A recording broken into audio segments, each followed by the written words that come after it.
We shift our focus to this story now. Newly appointed MMC for Group Corporate and Shared Services, Sithembiso Zungu, has found himself at the center of a hawks extortion investigation dating back to 2018. Zungu, who was appointed MMC on the 7th of August, reportedly received payments from contractor CityDev Construction while the contractor was building houses in Lehae, Johannesburg. The fees were reportedly facilitation or protection fees paid at the time when Zungu was chairman of the Vlakfontein Business Forum. Now, allegations of involvement in the stoppage of a 135 million school refurbishment project at Inkululeko Yesizwe Construction have also surfaced. The MMC has refuted all allegations of extortion, stating that he was appointed as a social facilitator by the contractor at Lehae and also stepped down as chair of the Business Forum when he was elected as ANC councillor in 2019. Joining us to discuss the broader issue of difficulties faced by contractors in construction due to never-ending stoppages as a result of groupings that demand subcontracting roles or fees for protection is Professor Alex van der Heever, the chairperson of Social Security Systems Administration and Management Studies at Wits University. Professor, good afternoon. Thank you very much for joining us on the program. Now, in as much as the MMC has not been charged, a decision is yet to be taken on whether to prosecute following the Hawks investigation. This particular story, though, has necessitated a broader conversation yet again on the challenges faced within construction, given the investment infrastructure has been placed at the top of our economic growth agenda. We've heard from the President on numerous occasions that South Africa must look like a construction site now for the next couple of years, and that means this industry needs a bit more support. What do you make of this construction mafia phenomenon in general that continues to persist despite several interventions? Well, it appears to have official sanction. And this is the concern, is that in fact the reason why it persists is that in fact it is not rooted out and not stopped.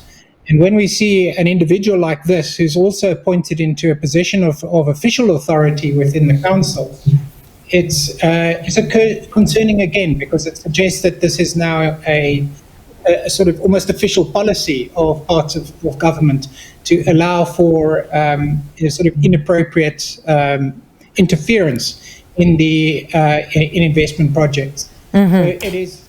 Professor, pardon me for interjecting there. Please pardon me for a moment. I believe that General Shadrack Sibiya, who's currently in court applying to have his suspension reversed, is currently addressing the media. I just want to pause our conversation there. We'll continue in just a bit.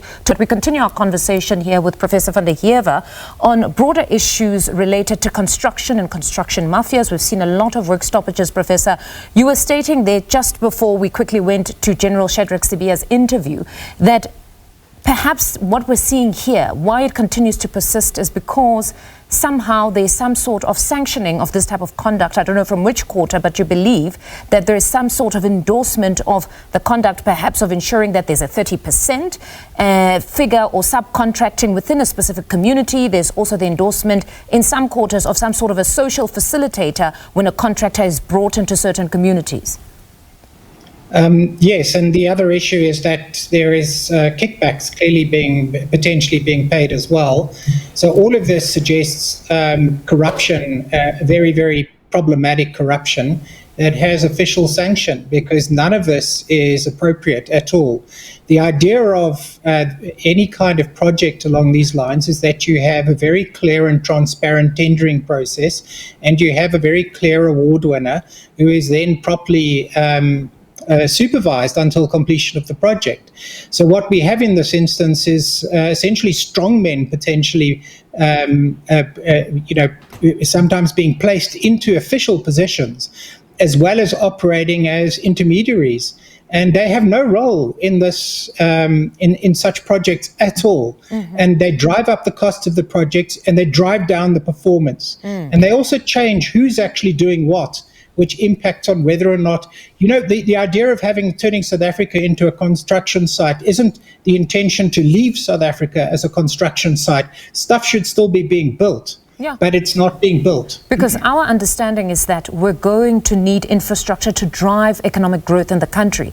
Now, given its importance right now in the broader program of economic rejuvenation or revitalization of our economy, could perhaps, when we look at this whole construction mafia phenomena, could perhaps the difficulty arise from the fact that the constraints, or at least that this construction mafia phenomena is multi-layered. There's an element of socio-economic challenges that also fuel this criminality, in that there would be legitimate calls from people in communities to perhaps be hired as general workers in those communities. They have a leader who must facilitate those conversations with the contractors, and then somewhere along the way criminal elements hijacked these programs. But all of this being rooted in the social ills that most communities are plagued by. So I would rather say that there are predatory actors who take advantage of the social ills in order to enrich themselves. And these construction projects are naturally labor intensive. They draw in both skilled and unskilled labor from all quarters. So what you want is to have these projects driven at scale, not stopped. So they're highly redistributional from an income perspective if they are allowed to proceed. But what one is seeing with this kind of interference is that people are basically channeling public resources into private pockets. So it's not developing communities. It's not actually redistributional at the end of the day. It stops projects. And it's largely just a way of transferring tax-funded sources of income into private sources of revenue, which can end up in Lamborghinis and properties on Clifton Beach. That's not redistribution. That's not assisting the development of poor communities. So the issue is that a properly run program that is officially sanctioned, that is transparent, that's clear, has very logical objectives, will achieve all of the redistributional requirements and social upliftment that's necessary. But this is not doing it. This is basically channeling resources to private interests.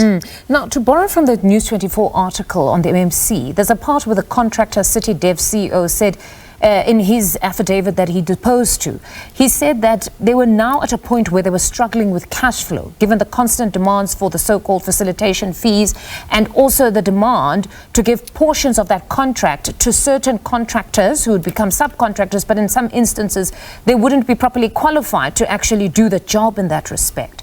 When you see such, could we possibly be seeing a situation where constantly, when we report on some contractors that abandon projects, that don't finish the projects, that have had now the cost to build having been driven up maybe by 100%, could there be a backstory here where they were harassed and they were being extorted constantly? Yes, so the extortion itself becomes a problem. So once it becomes officially sanctioned, a normal contractor is being compelled to pay bribes in order to continue to function. So that's problematic. Now, just note that in terms of subcontracting, subcontractors should be noted. They should be part of the original tender if they are to be incorporated. So you can't just willy-nilly incorporate new subcontractors as the contract is now being entered into. And if that's what's happening, then that is basically irregular and is fraudulent. Potentially, and essentially you've got corruption operating in the whole supply chain process, potentially. So those are things that are very problematic. Professor, what is your view? The reason why a lot of contracts end up stopping with this type of behavior is that large upfront fees are also demanded, largely channeled into private pockets, and then the money is basically taken away and the projects stop. That's why you have big holes in the ground and nothing gets completed. When you see that, you know that there's this kind of behavior behind it. It's honestly quite worrying. Professor, what do you make, though, of just this concept of social facilitators? It's quite clearly corruption. There's no role for people like that. If a government is contracting with somebody, it must be upfront. It must be very clear and transparent. So this introduces a degree of discretion into the process, which shouldn't be there. So the idea that you allow gatekeepers to start charging fees for access to further payments on contracts that have been approved is basically a shakedown. And you should not be creating shakedown opportunities in the procurement process. But what of community leaders that say this is a legitimate position that one can hold and almost serves as a bridge between the community, perhaps those who would love to be given jobs as general workers? It serves as that bridge between the community members and the contractor who wouldn't be from that area in certain instances. So what of those who defend this kind of a role of a social facilitator to ensure that they at least best organize members of communities who are unemployed and would be willing to become general workers, or to perhaps collate all the data to find out the skill sets that some of them have to then present to the contractor? So this shouldn't go to the contractor. To the extent that there is any community involvement, it should happen at the time of the bidding process itself, or part of, designed into the project. It should not be part of something that is done down the line when the contracts have been awarded. So the problem with what appears to be happening in these cases is that so-called social facilitators can become gatekeepers to the ongoing payments, particularly if they've got relationships into the municipalities or into the provincial government. So what is actually happening there is that they're basically just shaking down the contractors until they get what they want. And it's not a genuine facilitation for community involvement. It's a shakedown. And it increases the cost of the project, reduces its results and performance. And that's not the time anything should happen. Contractors must carry on with the contract they've got in terms of the contract, and that's how contracts are run. If there's any kind of social development that needs to occur, that must be part of the policy framework that's set up prior to the bidding process. In other words, it's built in to the way in which the tenders are actually structured.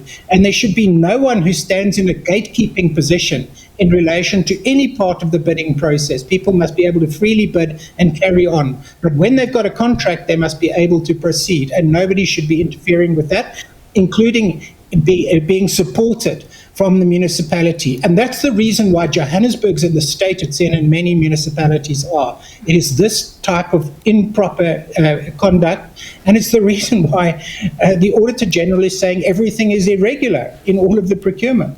So that's the consequence of having this kind of murky so-called intermediation, and it's a veneer for theft. It is not actually a genuine attempt to uplift communities.